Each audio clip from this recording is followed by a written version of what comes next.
150 సంవత్సరాల క్రితం క్రైస్తవ ప్రపంచాన్ని కదిలించిన సంఘటన గురించి ఎంతమందికి తెలుసు? ప్రాణాలు తీస్తామన్నా నేను వెనక్కి తిరగలేను అని ముందుకు వెళ్లిన కుటుంబం గురించి ఎంతమందికి తెలుసు? ఇప్పుడు క్రైస్తవులున్న పరిస్థితులకు 150 సంవత్సరాల క్రితం జరిగిన సంఘటన మనల్ని ఉజ్జీవింపజేస్తుంది. ఈ సంఘటన మన భారతదేశానికి ఈశాన్యాన ఉండే మేఘాలయ రాష్ట్రంలో జరిగినట్లు చెప్తారు. ఇది ఒకప్పుడు అస్సాం రాష్ట్రంలో భాగంగా ఉండేది. 19వ శతాబ్దం మధ్యలో అనేక మంది మిషనరీలు భారతదేశంలోని ఈశాన్య ప్రాంతాలకు సువార్త ప్రకటించడానికి వచ్చారు. ఆ ప్రాంతంలో అనేక ఆదివాసీ తెగలు నివసించేవి. వీరిలో గారో అని పిలువబడే తెగవారు కూడా ఉన్నారు. ఈ తెగలు హెడ్ హంటర్స్ అనగా తలలు తీసేసే వారిగా ప్రసిద్ధి చెందినవారు. విదేశీయులంటే శత్రువులుగా చూసేవారు. అటువంటి కఠినమైన పరిస్థితుల్లో అమెరికన్ బాప్టిస్ట్ మిషనరీలు అలాంటి క్రూరమైన తెగల వారి మధ్య సువార్త పని చేయడానికి, యేసుక్రీస్తు ప్రేమను తెలియజేయడానికి వచ్చారు.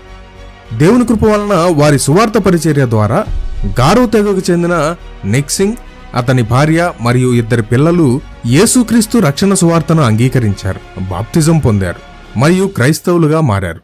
వారి గ్రామస్తులు కూడా చాలా త్వరగా క్రీస్తును రక్షకుడిగా అంగీకరించారు. వారి గ్రామం అంతా యేసుక్రీస్తు మార్గం వైపు తిరుగుతూ ఉంది. ఆ విషయం అక్కడున్న గ్రామ పెద్దకు తెలిసింది. అతను కోపంతో ఊగిపోయాడు. ఎందుకంటే క్రైస్తవ మార్గం వారి గ్రామంలో వ్యాప్తి చెందటం వల్ల తన అధికారం కోల్పోతానని భయపడ్డాడు. అతను గ్రామస్తులందరినీ సమావేశపరిచాడు.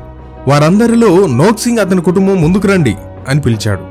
అప్పుడు ఆ గ్రామ పెద్ద నోక్సింగ్తో ఇలా అన్నాడు: మర్యాదగా యేసుక్రీస్తును ఆయన మార్గాన్ని వదిలేయి, లేకపోతే నీ కుటుంబం చచ్చిపోతారన్నాడు. ఇలాంటి పరిస్థితుల్లో దేవుడు నోక్సింగ్ని బలపరిచాడు. ధైర్యం తెచ్చుకుని ఇలా అన్నాడు: నేను యేసునే వెంబడించాలని నిర్ణయించుకున్నాను, నేను వెనక్కి తిరగను అని అన్నాడు.